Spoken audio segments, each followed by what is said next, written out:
name of the chapter is The Fox and the Crocodile. आज हम कहानी पढ़ेंगे एक भेड़िए और एक crocodile की. A long time ago, near a village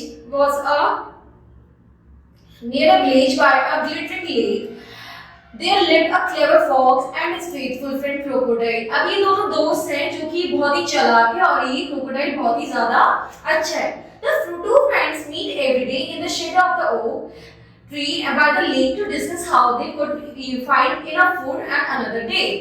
अब ये दोनों जो दोस्त हैं वो साथ में मिलकर बैठ के डिस्कस करते हैं कि अब हम अगले दिन का खाना कैसे वो करें, हम कैसे सब इकट्ठा करें, हम कैसे सब अपना खाना अपने पास लाएं. In summer there was a scare of food, so the fox had to eat the rubbish left by the villagers outside. अब विलेज में भी खाने की कमी होने लगी थी तो जो फॉक्स था उसे भी सब बचा कुचा खाना पड़ रहा था. The villagers were afraid that the fox would eat their pets, so they threw stones to drive them away. The fox would go back feeling gross and hungry, and the crocodile would come to console him. अब जब सारे जो villagers थे, जो लोग थे वहाँ पे, वो उस भेड़ी से डरने लगे कि ये अगर हम इसे छोड़ देंगे तो ये हमारे जानवरों को खा जाएगा. तो उसमें पत्थरबाजी करने लगे. इससे वो बहुत ही निराश हो गया, वो रोने लगा. वो क्रोकोडाइल के पास आया जिसने उसे कंसोल किया. After a few days, an idea came to the mind of the fox. Suddenly, he met his friend and the crocodile, who spent most of the time in the water. The crocodile was not much aware about the land life.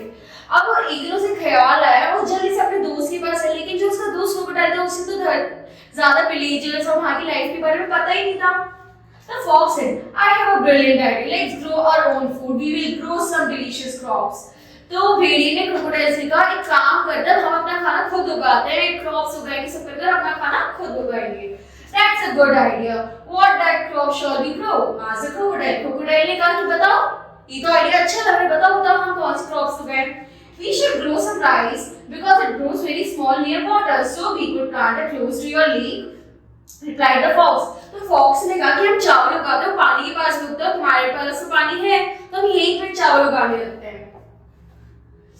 That's a good idea. What does rice taste like? तो crocodile ने पूछा, idea तो अच्छा है, लेकिन आप तो मुझे ये तो बताओ कि राइस टेस्ट में कैसे होते हैं. It's tastier than the meat you eat, replied the fox. Fox ने कहा, जो तुम ये मांस मच्छी खाओ तो उससे तो बहुत ही ज्यादा टेस्टी होता है. On hearing this, the crocodile helped the fox to plant some rice. He looked after the plants very carefully until they were tall and ripe. तो ये देखकर, ये सुनकर क्रोकोडाइल ने उसकी हेल्प करी और इतने में उन्होंने चावल उगाए. Now it was time to harvest the crop and the crocodile licked his lips hungrily. Have patience, my dear, remarked the fox. अब जैसे ही चावल हो गए थे तो क्रोकोडाइल के मुंह में पानी लगे, लेकिन फॉक्स भेड़ी ने कहा, पेशेंस रखो, सब मिलेगा. Now we shall share the rice first. I know that you would work so hard, so you can have all the parts of the growing under the ground, and I will just take the top part. तो भेड़ी ने बड़े ही चालाकी से कहा कि तुमने बहुत मेहनत करी, तो ऊपर का सारा, so you shall take the rice. तो अभी काम करते हैं, तुम तो सारा ले लो पार्ट जो अंदर उग रहा है, मैं सारा पार्ट ले लूंगा जो टॉप पर है. Thank you, said the crocodile very gratefully. You are so kind to me. Crocodile कहते, तुम तो बहुत अच्छे हो, तुमने मुझे इतना कुछ दिया. When they pulled out the rice plant, the crocodile saw that only a little roots grow under the ground. The cluster of ripe rice seeds being growing above the ground. तो देखा, ये तो मेरे साथ गलत हुआ, अंदर तो कुछ है ही नहीं, सारे चावल तो इसी ने ले लिए. The crocodile felt silly and was annoyed with the fox. अब जो crocodile है वो परेशान और दुखी हो जाता है भेड़ी की वजह से. अब crocodile asked, "Shall we grow potatoes now?" तो वो पूछता है कि अब हम पोटैटो उगाएं. तो the fox agreed eagerly, so the crocodile helped the fox to plant the potatoes. अब इसमें भेड़िया मान लिया, क्रोकोडाइल और वो मिलकर आलू उगाते हैं. Now it was the time to harvest the crop, and the crocodile licked the lips hungrily. Have patience, my dear, shall we start the potatoes, said the fox. अब वो कहता है कि कितने हैं, अब जैसे ही आलू उग जाते हैं तो फिर क्रोकोडाइल के मन में फिर पानी आता है, फिर वो कहते हैं चलो खाते हैं. फॉक्स फिर कहता है, have patience, बन चुके आलू, अभी हम खाएंगे इसे.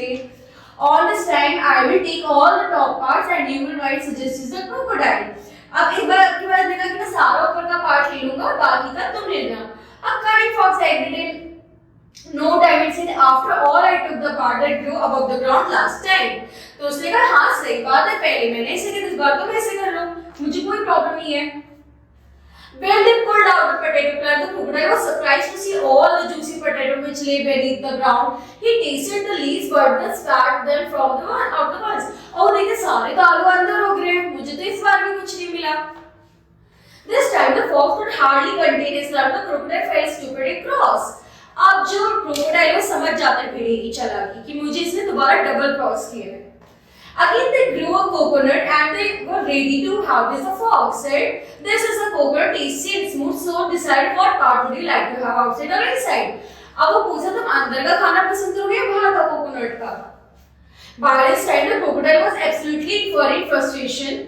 He took a new unsteady step towards the fox and caught him with his powerful jaws wide open, exposing the razor-sharp teeth. He tore the fox into the pieces and ate him. The chapter of the cunning fox was closed because of his dishonest behavior towards a friend. अब इन सब चीजों को देखकर जब उसने पहले rice उगाए तो भेड़िए ने चालाकी से खा लिए, उसने आलू उगाए तो भेड़िए ने फिर चालाकी से खा लिए, तो अब जो क्रोकोडाइल है वो बहुत ज्यादा फ्रस्ट्रेटेड हुई तो उसने झपट्टा मारा भेड़िए के ऊपर, उसने काट दिया और उसको खा गया. तो इससे हमने क्या सीखा, हमें कभी भी ना ही झूठ बोलना चाहिए ना ही किसी को धोखा देना चाहिए. Thank you.